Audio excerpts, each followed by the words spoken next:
and she will be followed by Renate Bridenthal, professor of history emerita at Brooklyn College, City University of New York.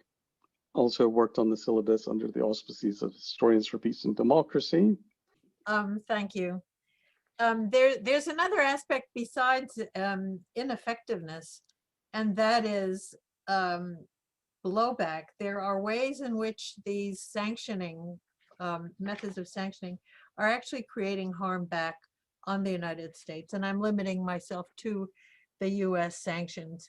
As a matter of fact, right now there are in all states, entities, individuals, in all 3,700 sanctions out there, which have like tripled over the last 2 administrations. And I think Biden just put another one on Russia for Navalny. So interestingly, because this is a little bit off my topic, but interestingly, because there are no sanctions on Saudi Arabia for chopping up a journalist. So the whole question of human rights, raises questions about the goals or intentions or reasons for doing this.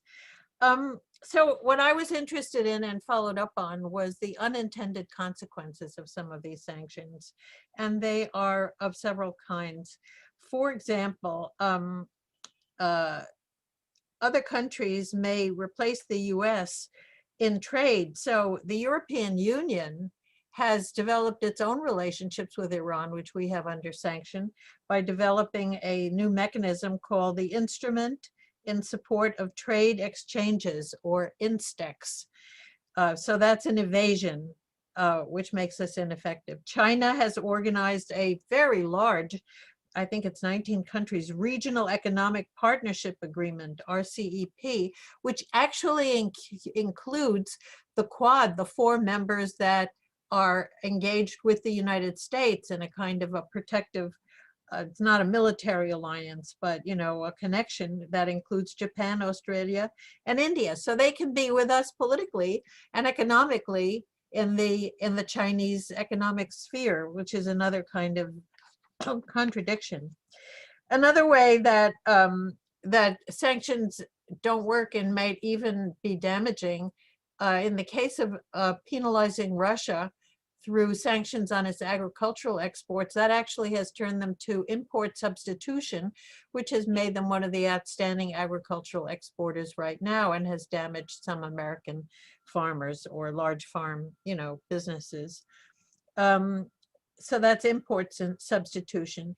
A third issue is that these sanctioned countries work often together. Iran and Venezuela have been making deals with each other. Iran's oil and Venezuela's oil are of different kinds, and they supplement each other.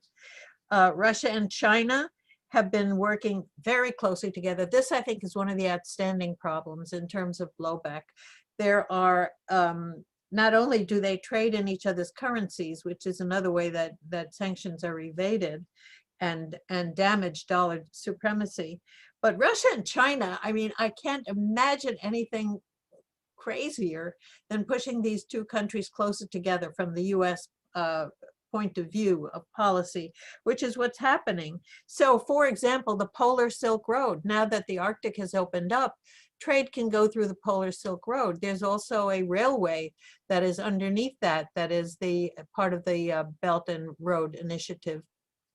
So, container ships can get stuck in the Suez Canal because it's too narrow, but who needs the Suez Canal when you've got all these other ways of putting your commerce through? And that's coming. Their, relationship with each other, whatever their other hostilities or tensions have been in the past, this is really working to overcome them. And I think that's a very serious blowback from the point of view of people who are interested in maintaining American power. Then very interesting things can happen. There were third-party traders. This I really got from Brian Early's book called Busted Sanctions, which I recommend to everybody, where he shows how Dubai became an entrepot. It's across the Red Sea from Iran. And they can trade with it. So Dubai becomes an entrepot. People sanctioned countries can send material, if sanctioned, can trade with Iran by sending stuff to Dubai, which then accepts it, and then as if it were coming from United Arab Emirates, sends it back onto Iran. And they've done weird things, like China can send material which is then repackaged as being counterfeit and then sent across to Iran, where it is reverse engineered to be the, in fact, non-counterfeit good that it is. And that's another way that trade can go on between China and Iran. I think there's been some crackdown on that by Abu Dhabi, but my understanding is that Dubai still remains an important entrepot. And then the biggest thing, I think, is, or among the larger things, I think, is this challenge to the dollar.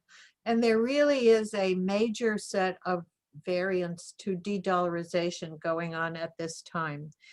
Before the pandemic hit, and again now I'm reading, is hoarding of gold. There's a lot of purchasing of gold as a way of strengthening other currencies. There is increasing trade in local currencies, which is a way of avoiding the dollar.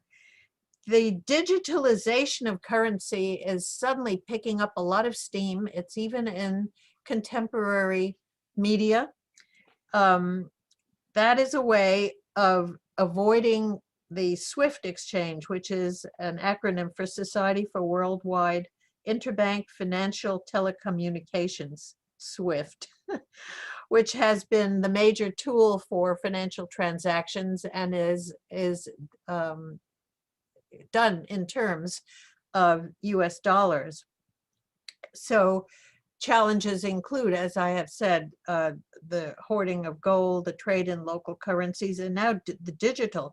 The renminbi has been digitalized. China is trying it out locally.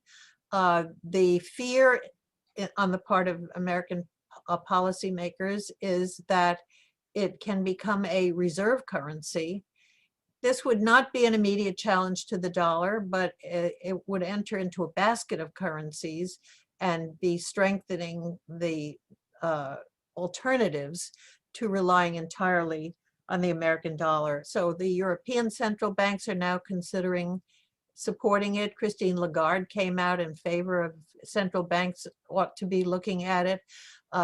There is a congressional caucus, what is it called? A congressional blockchain caucus right now, headed by Matt Gaetz of all people, and including like about 10 people, and they're studying this idea of making a digital currency out of the dollar. I have no idea how that would work with all the other digital currencies, and I'm not strong in finance, so I don't really know quite how that differs from fiat currency that shows up as paper. But in any case, this whole digitalization feature is definitely a challenge to the dollar as it stands. And then finally, in another direction, the technological competition, the sanctions we put on Huawei, for example, have done some blowback here on chip makers, because Huawei apparently was using American-made chips. And there is a whole set of lobbyists, CEOs from telecommunications people, who are now complaining. So Qualcomm, for example, Micron are losing that market, and they may be losing other markets due to the sanctions that we've put on Huawei, which in any case itself is working to have chip makers in China itself. Taiwan is apparently has the super makers, the super producer of super chips, and that's one reason why Taiwan is so important today in the tension in the conflict between the U.S. and China.